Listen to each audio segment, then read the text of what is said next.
Continuamos entonces con la lección número 2 del principio número 4, titulado Dios, o tal vez también se le conoce como teología propia, porque habla propiamente sobre Dios. Entonces estamos en el slide 9. Aquí nos habíamos quedado la vez anterior sobre una pregunta que dice, ¿cuáles son las implicaciones de ser un espíritu? Permítame. Buenas noches, Oma. Buenas noches, hijo. Bien. Entonces, la pregunta es, ¿cuáles son las implicaciones de ser un espíritu? Ya habíamos visto o habíamos iniciado a ver un aspecto que dice que Dios es personal. Los otros dos aspectos es que Dios es incorpóreo e invisible por ser espíritu y Dios es vivo y activo. Entonces, habíamos visto que Dios es personal, Dios se identifica con un nombre personal.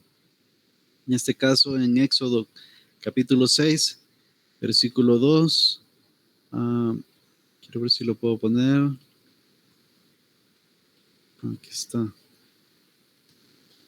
Solo voy a dejarlo más grande esto. Éxodo 6, versículo 2 dice, habló todavía Dios a Moisés y le dijo, yo soy Jehová. Y ahí es uno de esos pasajes importantes en donde Dios se presenta ante Moisés por medio de su nombre. De acuerdo a la Biblia interlineal del Antiguo Testamento, en donde tenemos por un lado la versión Reina Valera y por otro el original, que es en este caso hebreo, podemos ver o interpretar un poco mejor el nombre de Jehová, porque habíamos dicho de que Jehová es una como transliteración de las como las letras del nombre de Yahweh, que son se le conoce como el tetragramatón, que son las 4 letras del nombre de Dios, pero prácticamente se perdió la forma de cómo pronunciarlo, porque habíamos mencionado de que el pueblo de Israel era bien celoso con el hecho de pronunciar el nombre de Dios, entonces ellos no lo hacían normalmente, y de hecho hay un mandamiento que así lo dice, ¿verdad? De no usar el nombre de Dios en vano. Entonces ellos fueron un poco exagerados en ese punto y poco a poco, al pasar el tiempo, pues se fue perdiendo la forma de cómo pronunciarlo. Ahora pues se dice de que se pronuncia así como Yahweh, pero no estamos totalmente seguros, ¿verdad? Ni los judíos creo yo que no están muy seguros en eso.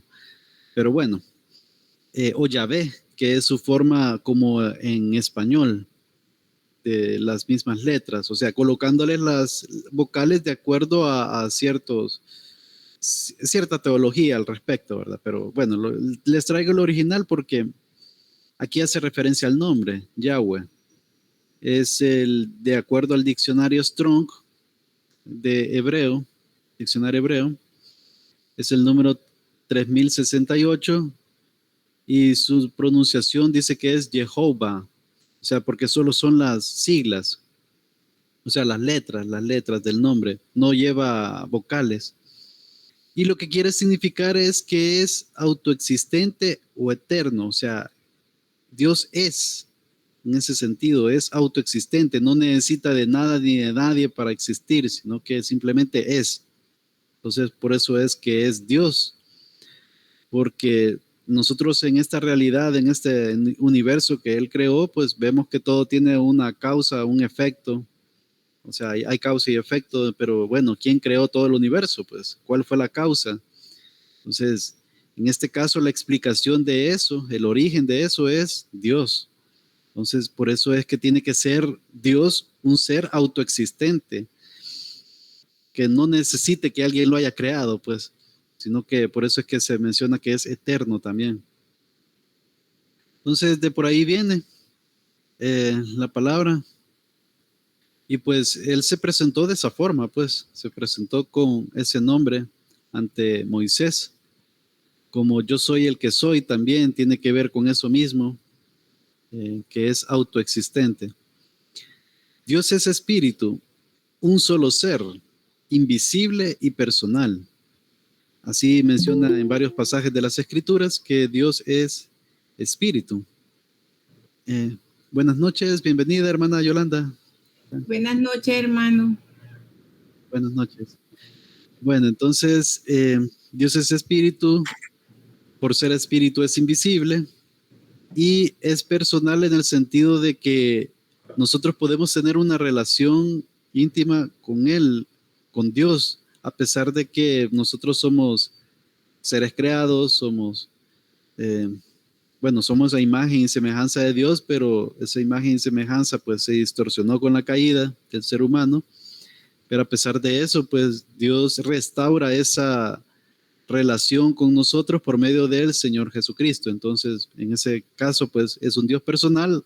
Ahora nosotros que somos creyentes, pues Él habita en nosotros. El Espíritu Santo de Dios habita en nosotros, también Dios Padre y, y Dios Hijo habita en nosotros. ¿De qué forma? Pues no lo podría explicar exactamente. No sé si el Espíritu Santo es en representación del Padre y el Hijo, pero hay textos bíblicos donde hace referencia que tanto el Padre como el Hijo, así como el Espíritu Santo, habita en nosotros. Entonces, más adelante vamos a ver algunos textos. Ahorita no me voy a salir mucho de eso, pero Dios es uno, ¿verdad? Dios es uno en tres personas, Padre, Hijo y Espíritu Santo.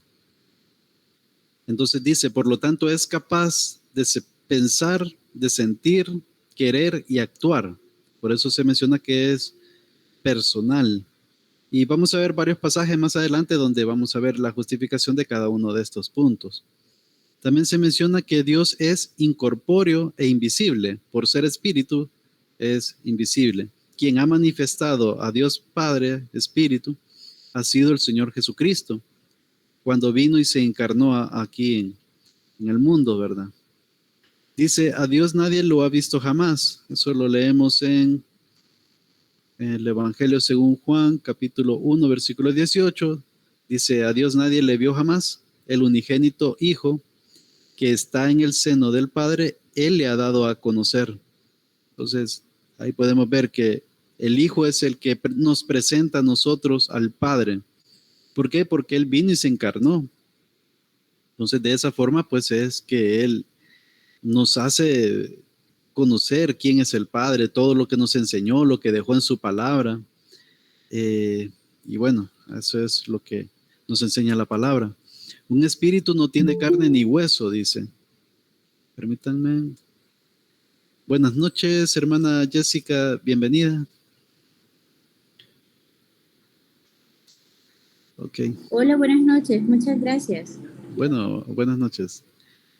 Bien, entonces dice, Dios es incorpóreo e invisible. A Dios nadie lo ha visto jamás. Dice en el Evangelio según... bueno, ya lo leímos. Un espíritu no tiene carne ni hueso, dice también la palabra. En Lucas capítulo 24, versículo 39. En el contexto de que el Señor ya había resucitado y se le presentó a sus discípulos, dice, mirad mis manos y mis pies, que yo mismo soy.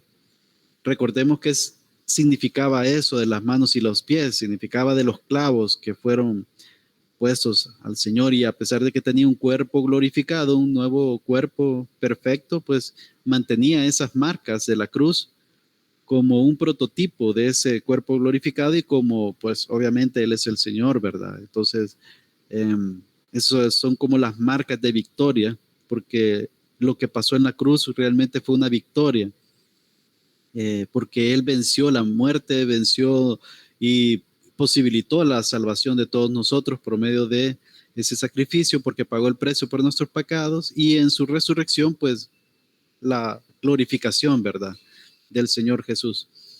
Entonces dice, palpad y ved, porque un espíritu no tiene carne ni huesos, como veis que yo tengo.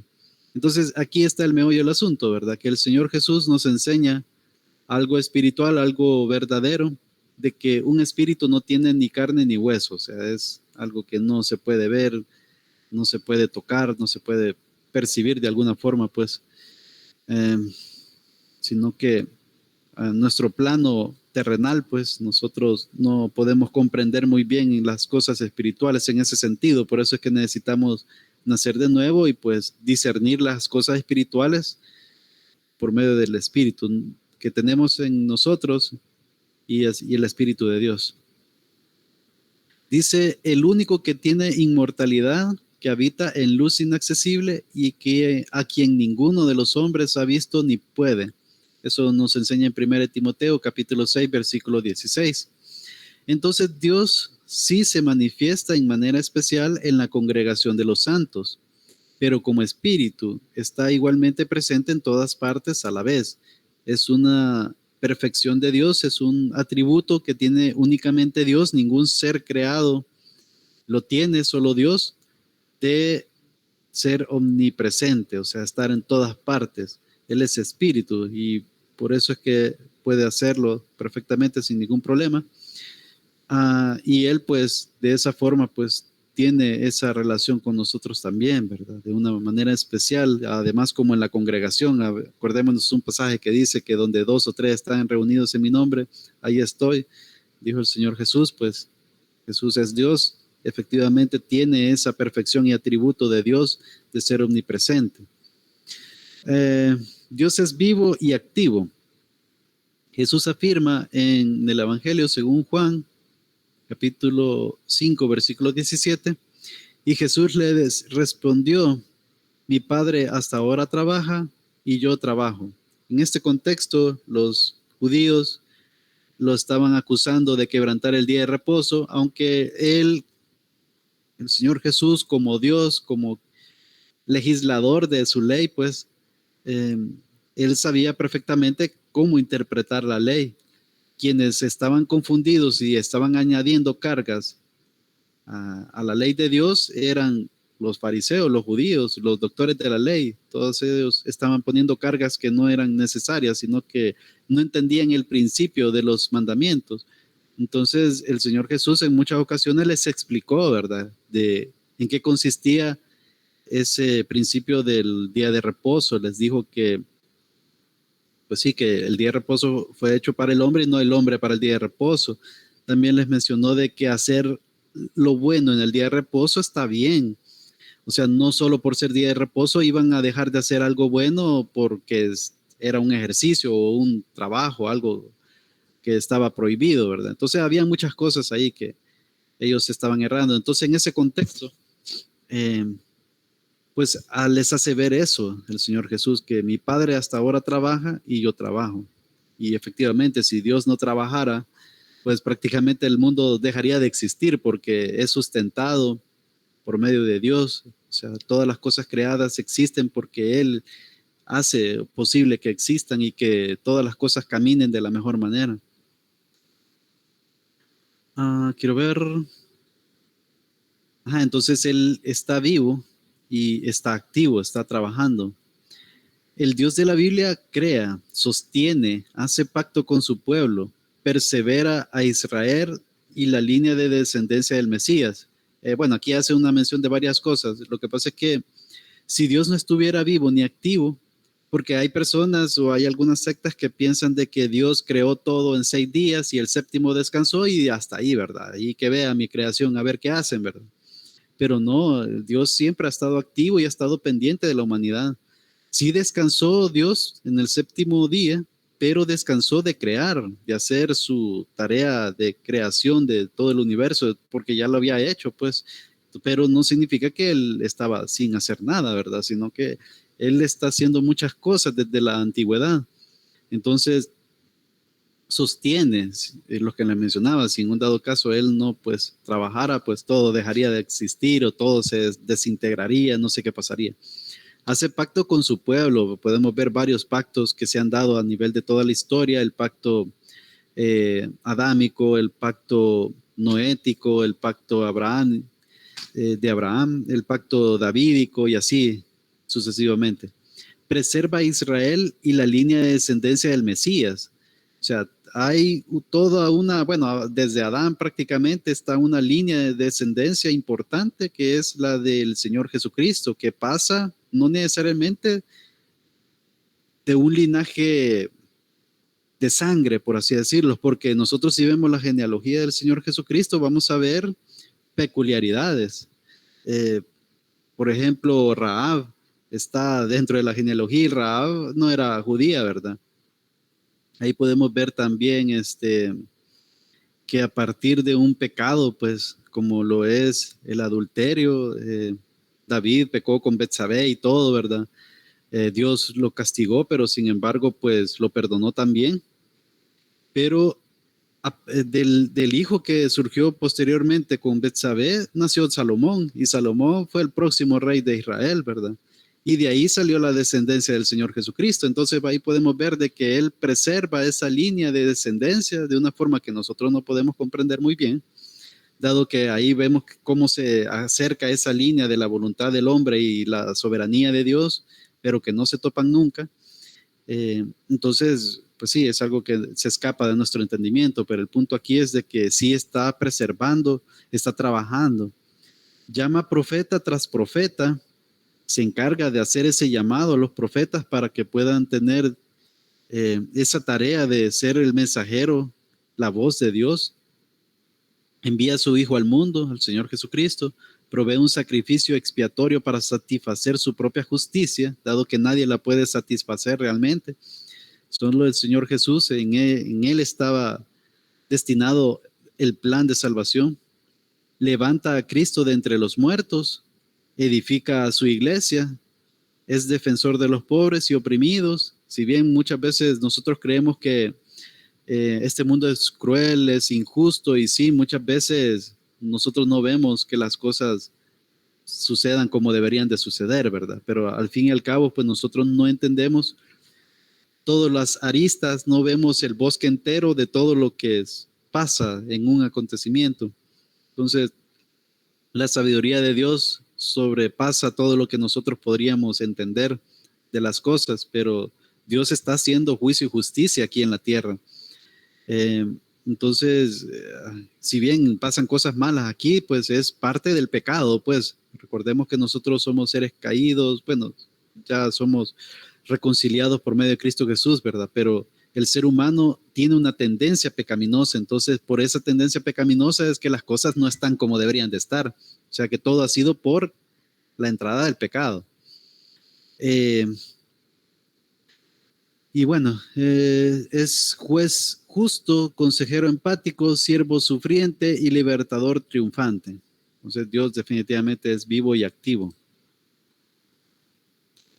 Aquí hay varios textos bíblicos que hablan sobre 4 atributos de Dios. El primero es que Dios es eterno, o sea, no se rige por esos factores que nosotros entendemos como tiempo, como un inicio y un fin, sino que Él habita en la eternidad, está por encima de esa dimensión que en donde estamos encerrados nosotros, ¿verdad? En donde nos regimos por el tiempo. Él está por encima de eso. Es inmutable, no cambia. Eso significa inmutabilidad, o sea que no es posible que pueda cambiar, siempre ha sido el mismo. Hay personas que piensan que Dios del Antiguo Testamento es diferente al Señor Jesús, que es Dios del Nuevo Testamento, por así decirlo, ¿verdad? Pero realmente no, ha sido, siempre es igual, Dios no cambia. Existe por sí mismo, lo que habíamos mencionado, la autoexistencia de Dios, y que es veraz. Bueno, vamos a leer algunos textos bíblicos un poco rápido porque son varios. Con respecto a la eternidad de Dios, Deuteronomio capítulo 33, versículo 27. El eterno Dios es tu refugio. Ahí de entrada pues nos dice el texto bíblico, el eterno Dios, una palabra que se sobreentiende que tiene que ver con eso, con algo que está por encima de lo que nos rige el tiempo, algo habita Dios en la eternidad, no tiene principio ni fin. Y acá abajo los brazos eternos, dice, y Él echó de delante de ti al enemigo y dijo destruye. Bueno, ahí tiene su significado, ¿verdad? Pero no vamos a detener mucho. Primera de Timoteo capítulo 1, versículo 17. Por tanto, al Rey de los siglos, esa es una forma poética de dar a conocer lo mismo, que es eterno, el Rey de los siglos, o sea, Él es soberano, es dueño de los siglos, de los tiempos, por así decirlo. Inmortal, o sea, no puede morir, invisible, es espíritu, habíamos dicho. Al único, hay un solo Dios, y sabio Dios. Vamos a ver más adelante ese atributo de sabiduría, que Dios es eterna o infinitamente sabio. Dice, sea honor y gloria por los siglos de los siglos. Amén. Siglos de los siglos es otra forma de decir que para todo el tiempo, bueno, y por encima del tiempo, ¿verdad? La eternidad. Luego tenemos Salmos capítulo 90, versículo 2. Antes que naciesen los montes y formases la tierra y el mundo, o sea, antes de la creación de todas las cosas, antes de que existiera el tiempo, acordémonos que en Génesis 1:1 dice, en el principio creó Dios los cielos y la tierra. Entonces de ahí podemos ver ese factor tiempo en el principio. ¿Cuándo existe un principio? Cuando inicia el tiempo, ¿verdad? Entonces ahí podemos ver que antes de que existiera el tiempo, antes de la creación, o sea, en la eternidad, antes de eso, dice, desde el siglo hasta el siglo, tú eres Dios. O sea, ahí se puede ver que Dios habita en la eternidad. Bueno, y es lógico, es la única forma de cómo un ser, o sea, es la única forma de cómo explicar la creación de todas las cosas, de cómo surgió el tiempo. Tuvo que haber sido un ser que está por encima de esa dimensión del tiempo, para poder haber creado este universo como tal. Vamos a ver otro pasaje, Isaías capítulo 57, versículo 15.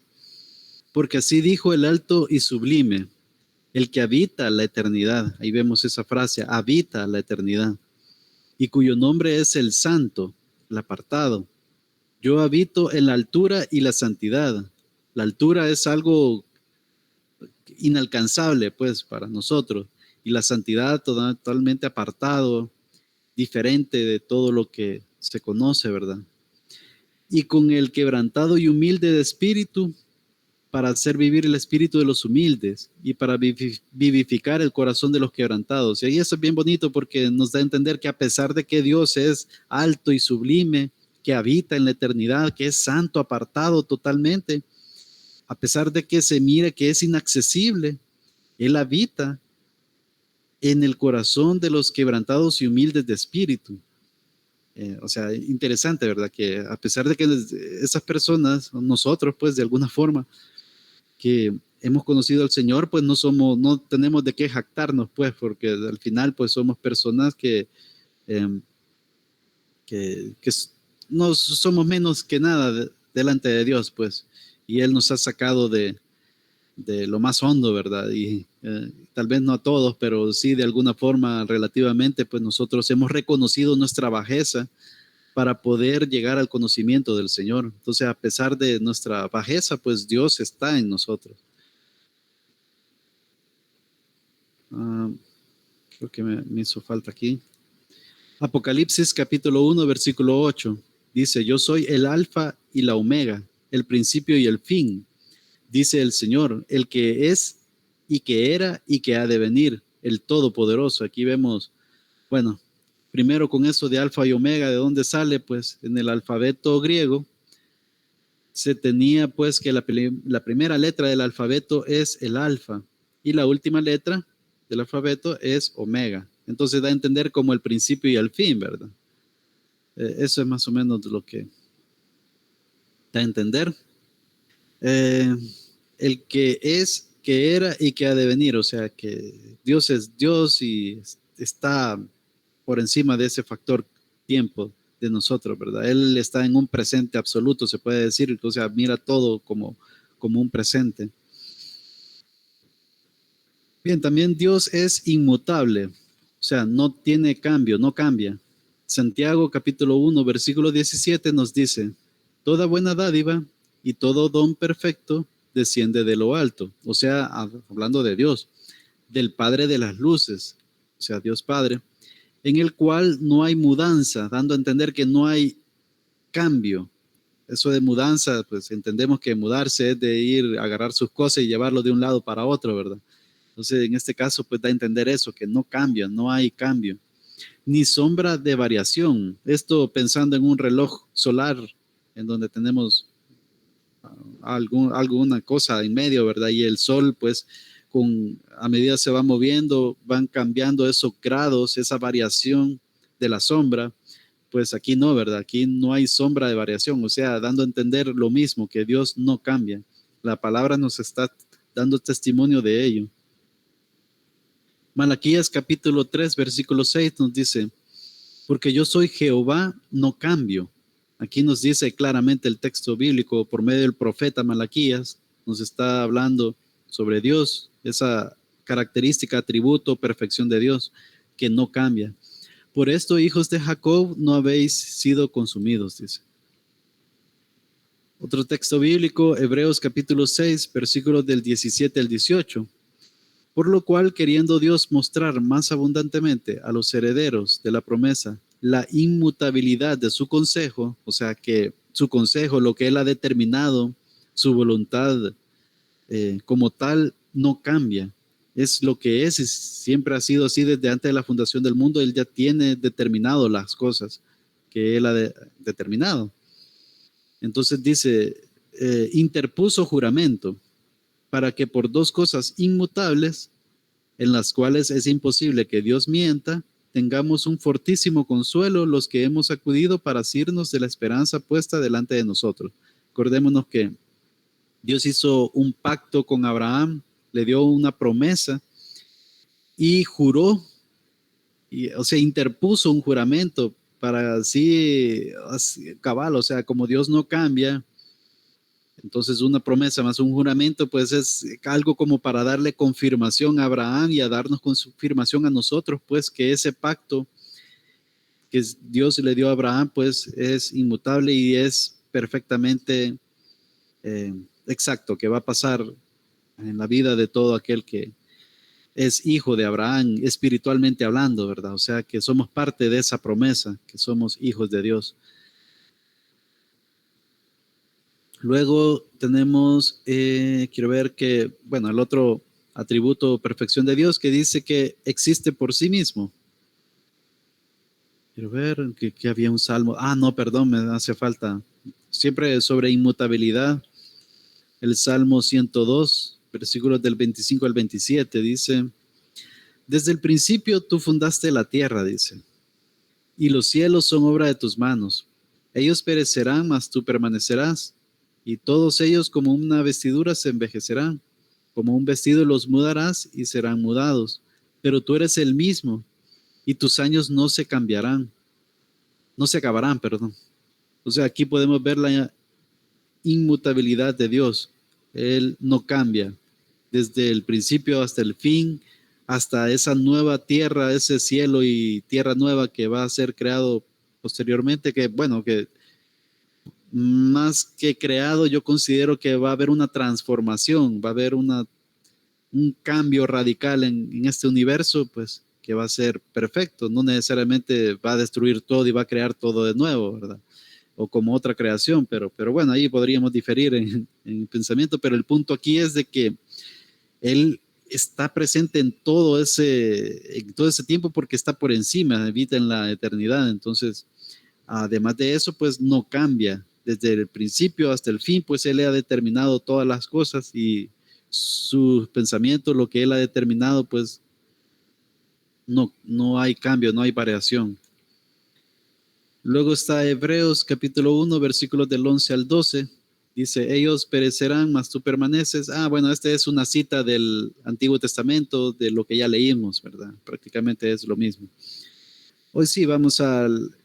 Este otro atributo existe por sí mismo, dice. En Juan capítulo 5, versículo 26, dice, porque como el Padre tiene vida en sí mismo, así también ha dado al Hijo el tener vida en sí mismo. Entonces, el único ser que puede dar vida es Dios, ¿verdad? En ese sentido, Dios hizo la creación, hizo todos los animales, etcétera. Y bueno, nos dio capacidad y también a los animales de reproducirse y todo, ¿verdad? Pero al fin y al cabo la vida viene de Dios. O sea, Él fue el que hizo la creación. Y bueno, y hay también texto bíblico que nos enseña que mi embrión vieron tus ojos y etcétera, fue entretejido. O sea, Dios es el que hace que exista la vida. Y pues esa capacidad la tiene tanto el Padre como el Hijo de dar vida en sí mismo. Pero más que todo ahí de entender que existe por sí mismo. Éxodo capítulo 3, versículo 14 dice, y respondió Dios a Moisés, yo soy el que soy. Esa es una forma de cómo decir que Él es.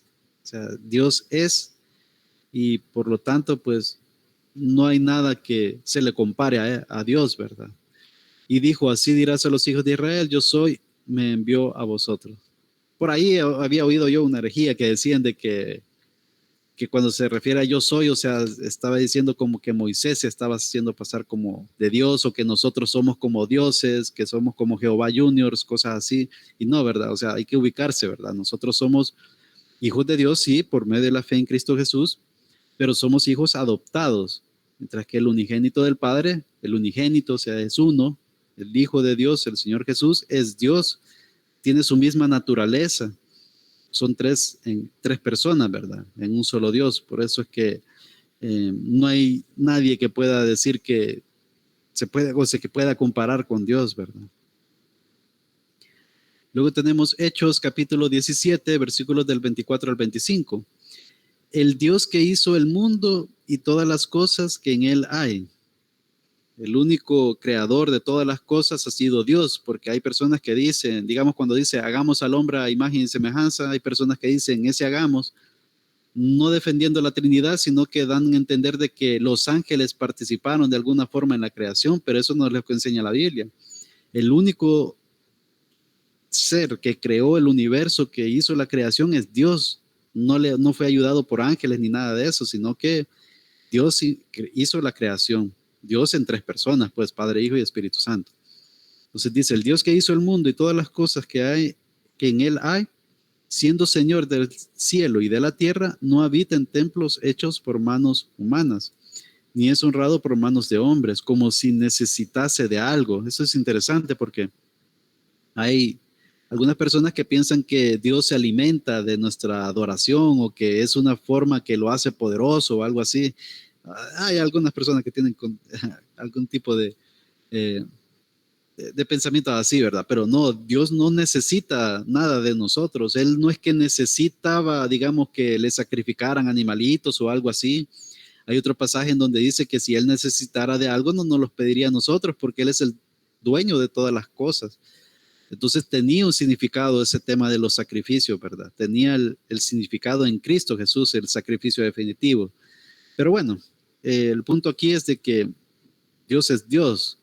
Pues, y continúa el texto, pues Él es quien da a todos vida y aliento y todas las cosas. O sea, es el soberano Dios. Luego está Efesios capítulo 1, versículo 11. En Él asimismo tuvimos herencia, habiendo sido predestinados conforme al propósito del que hace todas las cosas según el designio de su voluntad. Inclusive en el tema de la salvación, pues Dios es soberano. Él predestina con un propósito, conforme a su propósito, no porque haya visto en nosotros algo bueno, que dijo, bueno, esta persona va a creer en mí, es según o conforme a su propósito, que Él hace y de acuerdo a su voluntad, pues del signo de su voluntad, por el puro afecto de su voluntad, dice en otro pasaje. Luego, Dios es veraz. Juan capítulo 3, versículo 33. El que recibe su testimonio, o sea, el testimonio del Señor Jesús, este atestigua que Dios es veraz, porque el Señor Jesús nos ha mostrado al Padre. Entonces, por eso es que se menciona eso ahí. Y Romanos capítulo 3, versículo 4, dice, de ninguna manera, antes bien sea Dios veraz y todo hombre mentiroso.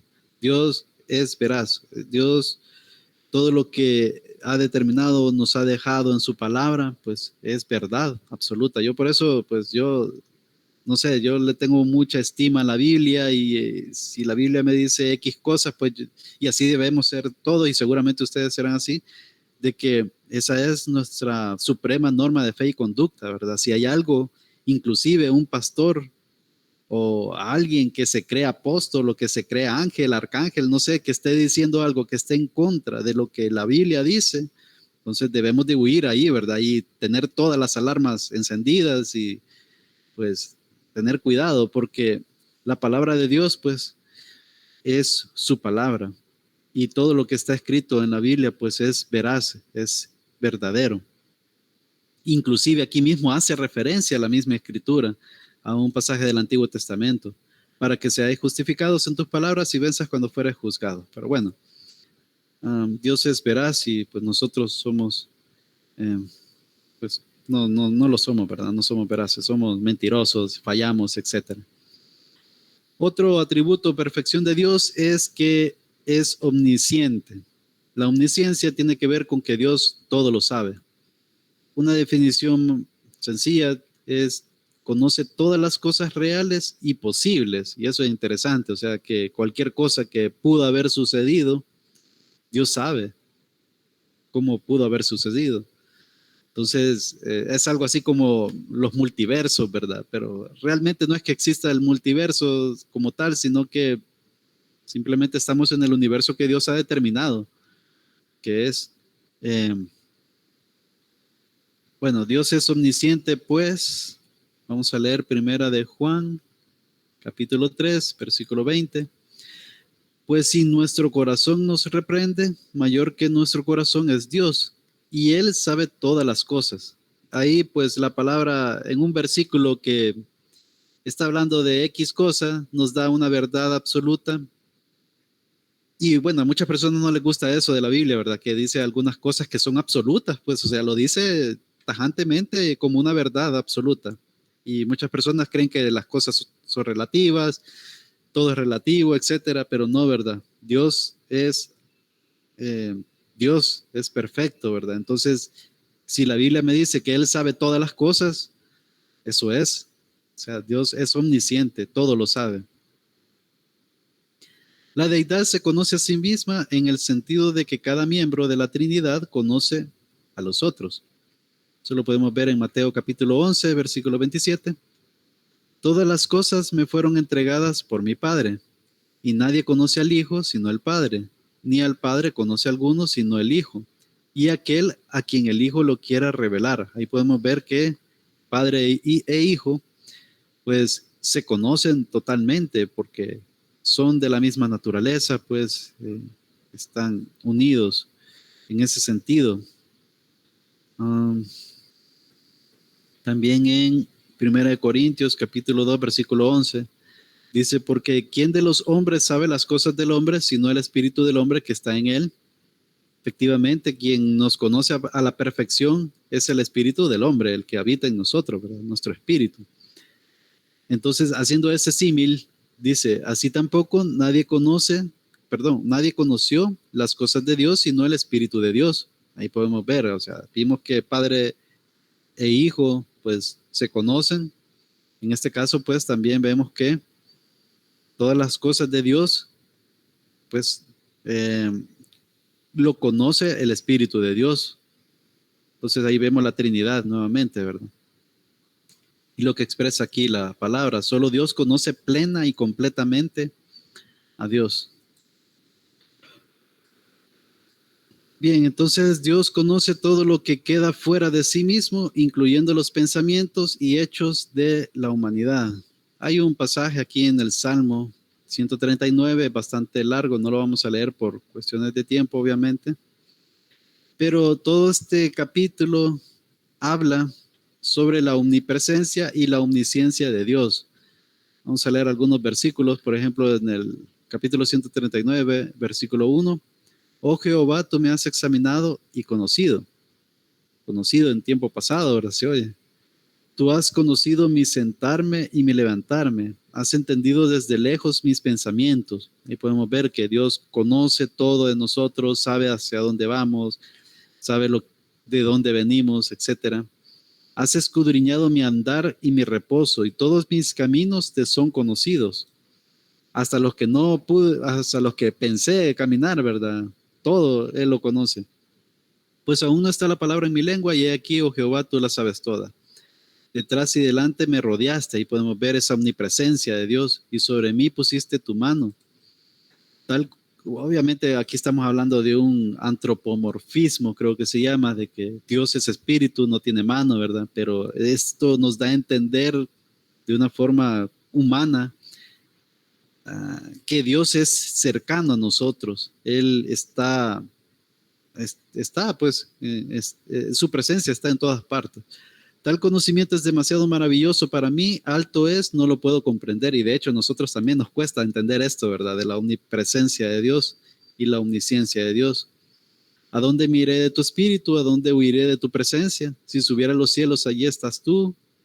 Y en el Seol hiciere mi estrado, he aquí, allí tú estás. O sea, en el Seol es algo espiritual, ¿verdad? Es un lugar espiritual que es inaccesible para nosotros que estamos vivos, pero inclusive hasta allá, pues ahí está Dios. Es interesante eso, ¿verdad? Que a pesar de esas personas que están en el Seol, pues de alguna forma están sufriendo o algo, aunque bueno, no necesariamente por el contexto del Sheol, ¿verdad? El Antiguo Testamento, pero el punto es de que Dios está en todo lugar, inclusive en el infierno, pues Dios estará, su presencia de alguna forma ahí, ¿verdad? Lo único que alejado de los corazones de las personas que estén ahí, ¿verdad? Bueno, y así continúa el Salmo, todo el Salmo habla sobre eso, ¿verdad? Proverbios capítulo 15, versículo 3 dice, los ojos de Jehová están en todo lugar, mirando a los malos y a los buenos. Nuevamente ahí la omnipresencia de Dios, que Él está en todo lugar. Isaías, Dios conoce por igual lo pasado, lo presente y el porvenir. Isaías registra las palabras del Santo de Israel en Isaías capítulo 46, versículos del 9 al 11. Acordaos de las cosas pasadas desde los tiempos antiguos, porque yo soy Dios y no hay otro Dios y nada hay semejante a mí. Esto es bien importante, que para que veamos que la palabra misma nos da testimonio de que Dios es único, no hay nada ni nadie que se le compare. A veces hay personas que, de otra religión, ¿verdad? De otra denominación, le rezan a santos, a María, o hay otros tipos de religiones que tienen un montón de dioses y le rezan, le piden cosas. Y ahora, ¿quién es el único ser que tiene esa capacidad de poder estar en todo lugar y conocer todo? De poder oír las oraciones o las plegarias de miles de personas en diferentes lugares. Pues, ¿quién es el único? Solo Dios, nadie más. Él es el único que está en todas partes. Él es el único que puede, pues, y aquí nos lo está testificando la palabra, ¿verdad? Dios es el único, es único y no hay nada que se le asemeje a Él. Dice el versículo 10 que anuncio lo por venir desde el principio. Desde antes de la fundación del mundo, pues Él ha determinado el plan de salvación, por ejemplo, y de una forma progresiva en la Biblia, a medida que se fue escribiendo, pues nos ha dado esa revelación o ha dado esa revelación a la humanidad también. Mi consejo permanecerá, dice, y haré todo lo que quiero. Simplemente Dios es soberano. Él hace todo conforme a su propósito y a su voluntad. Versículo 11, que llamo desde el oriente al ave y de tierra lejana al varón de mi consejo.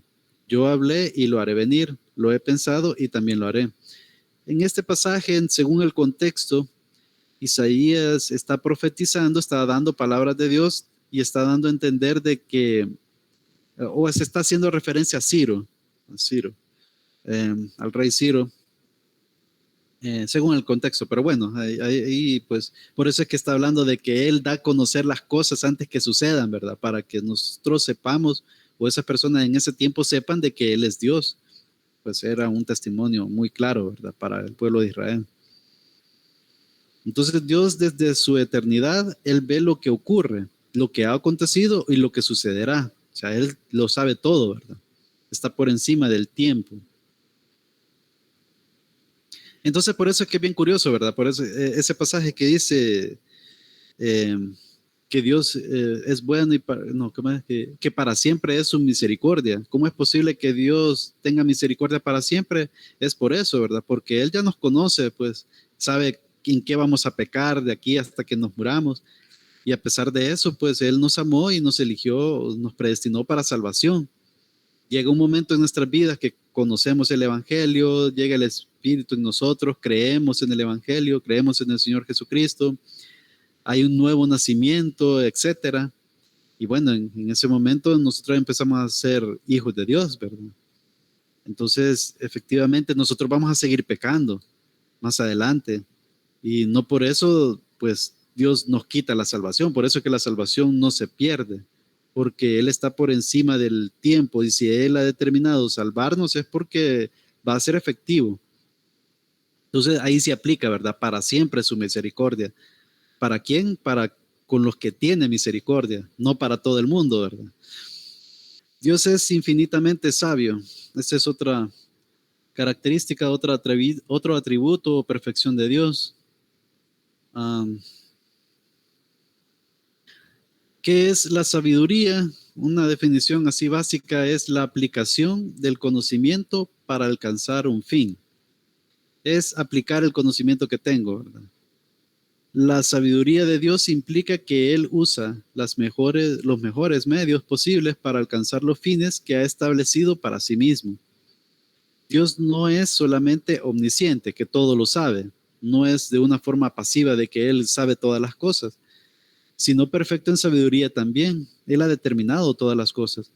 El salmista observa este atributo en la creación. Ahí podemos leer en Salmos 124, versículo 24. Cuán innumerables son tus obras, oh Jehová. Hiciste todas ellas con sabiduría. La tierra está llena de tus beneficios. Todo lo que Dios ha creado es perfecto, tiene un diseño inteligente. Es totalmente improbable que haya salido por el azar todas las cosas. Si todo es bien complejo, un átomo podemos verlo complejo, no digamos un ser humano, ¿verdad? O cualquier cosa que puedan ver de la creación tiene su complejidad y su diseño, que no puede ser por arte de magia o casualidad que surgiera, ¿verdad? Definitivamente un ser superior tuvo que haber diseñado todo y hacer todas las cosas. Entonces aquí pues el salmista se sorprende grandemente de las obras del Dios, y pues ahí podemos ver la sabiduría infinita de Dios. No debemos confundir la sabiduría con el conocimiento. Ese es un buen detalle a nivel de nosotros, pues muchas veces podemos hacer ese tipo de sinónimo, ¿verdad? De hacer el sinónimo de sabiduría y conocimiento, pero no, son dos cosas diferentes. Aunque de alguna forma están íntimamente relacionados también. Por poner un ejemplo, un hombre inculto, o sea, que no tiene muchos conocimientos, puede sobrepasar en sabiduría a un erudito, alguien que tenga mucho conocimiento. El conocimiento se adquiere por medio del estudio. Personas que se la pasan estudiando, leyendo, memorizando mucho, pues de esa forma logran tener más conocimiento. Hay algunos que se les facilita más que a otros, ¿verdad? Pero la sabiduría es el uso del conocimiento, es la aplicación de ese conocimiento. Aquí dice el uso práctico de las cosas. O sea, hay personas que tienen mucho conocimiento, pero a las horas de las horas, en donde tienen que tomar una decisión, en donde tienen que poner a la práctica ese conocimiento, no lo hacen, o sea, o fallan. Entonces, podemos ver ahí la diferencia entre sabiduría y conocimiento. El primero, o sea, el conocimiento es teórico, en tanto que la segunda, o sea, la sabiduría es práctica. Entonces, Dios es infinitamente sabio. Dios, además de conocer toda la información pertinente sobre cualquier cosa, porque como Él lo creó, por eso sabe perfectamente todo, y porque es omnisciente, lo sabe todo, selecciona los fines con discernimiento y actúa en armonía con los propósitos de su amor santo. O sea, todo está con un propósito en Él, y siempre tomando en cuenta sus atributos y perfecciones. Por eso es que se dice, hay una teología, una doctrina que habla sobre la simplicidad de Dios. No es que Dios sea simple como tal, sino que Él es el conjunto de todos sus atributos o perfecciones. En ese sentido es simple. No es que tenga amor o una parte de amor, sino que Dios es amor, Dios es sabiduría, Dios es justicia, y en conjunto todas esas perfecciones es Dios. Por eso es que se dice que es simple en ese sentido. Entonces, bueno, sabemos que Dios elige entre las alternativas posibles para encontrar los mejores medios para alcanzar el fin deseado, el bien de su pueblo y su propia gloria.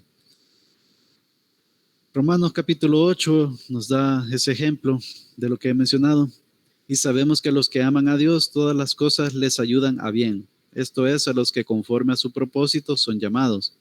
Aún las cosas malas o aún los pecados que pudiéramos cometer, de alguna forma, todo se encausa o tiene un propósito bueno en Dios. Y eso se oye un poco extraño, ¿verdad? Que cómo es eso de que mis pecados pues pueden tener ese propósito. Y ya mencioné el ejemplo de David, ¿verdad? Cuando pecó con Betsabé, pues sí fue un pecado, pues sí fue escandaloso, sí tuvo consecuencias muy graves, porque se murió el hijo que tuvieron, ¿verdad? Y tuvo muchos problemas con su familia, con hijos, hubo sangre en su familia, hubo controversias, casi pierde el reino, eh, hubo, bueno, y ustedes ya conocen la historia, ¿verdad? Entonces, sí, él pagó el precio por su pecado, pero al mismo tiempo, pues, nació Salomón, y Salomón es la línea de descendencia del Señor Jesús, ¿verdad? Entonces ahí vemos, pues, que el Señor, pues, alinea las cosas de acuerdo a su voluntad, conforme a su propósito, y que ese propósito sabemos que es bueno. Por eso es que tenemos que tener esa confianza en Dios y pues sí, no dejarnos guiar por nuestras emociones, sentimientos, de que a veces las cosas no nos salen bien y todo, ¿verdad? Pero al fin y al cabo, pues Dios tiene un propósito, pues Él hace las cosas y pues nosotros lo que debemos hacer es confiar en que Él sabe lo que hace, pues. Otro de los atributos de Dios es que es santo, apartado, que es recto y es justo. Quiero ver qué hora son, 7:54, creo que solo voy a leer un pasaje de por aquí. La Biblia indica que en Primera de Juan capítulo 1 versículo 5, Dios es luz, dice el título, ¿verdad? Este es el mensaje que hemos oído de Él y os anunciamos. Dios es luz y no hay ninguna tinieblas en Él. Esto se oye un poco poético, un poco así como que no está muy claro, pero tiene un sentido esto de la luz. Decir que Dios es luz señala su integridad, su justicia y pureza. Eso da a entender cuando se habla de luz. Las tinieblas, por el contrario, pues simbolizan perversidad moral e iniquidad, o sea, todo lo malo, ¿verdad? Y eso pues desde la antigüedad el ser humano lo ha experimentado, ¿verdad? Le tiene miedo a la oscuridad porque en la oscuridad están, no sé, los animales salvajes, no se sabe qué hay afuera porque todo está oscuro, entonces da cierto miedo, etcétera. Mientras que la luz pues nos da como más tranquilidad, nos da alegría, podemos hacer las cosas que debemos de hacer durante el día, las actividades por medio de esa luz, porque tenemos lo que se necesita pues para hacer las cosas. Y bueno, más o menos ahí está esa comparación, ¿verdad? Dios es moralmente puro en carácter y hechos. O sea, por eso es que Dios es bueno. Si en un dado caso Dios como tal no fuera bueno, pues esta sería lo peor que pudiera existir, ¿verdad? De todo el universo. Pero sin embargo, Dios es bueno y por eso es que todas las cosas que hizo son buenas. El problema fue que entró el pecado en el mundo, ¿verdad? Por medio de la caída de Adán y Eva. Pero bueno, ese es el problema, el pecado, ¿verdad? Ese es el gran problema que el Señor Jesucristo vino a solventar por medio de su sacrificio. Pero obviamente ahorita pues las cosas están así, estamos en este periodo de gracia, pues, pero tenemos esa esperanza de gloria de ese reino justo y perfecto que va a ser del Señor Jesucristo. Y ya no tendremos relación con el pecado. Continúa aquí el texto de avance que dice justo y no contaminado con deseos malos, motivos indignos, pensamientos impuros, palabras engañadoras o actos maliciosos. Todo eso está fuera, lejos de Dios, porque Él es moralmente puro y en carácter y en hechos. Bueno, nos quedamos hasta acá por cuestión de tiempo, hermanos y hermanas. Gracias por la asistencia.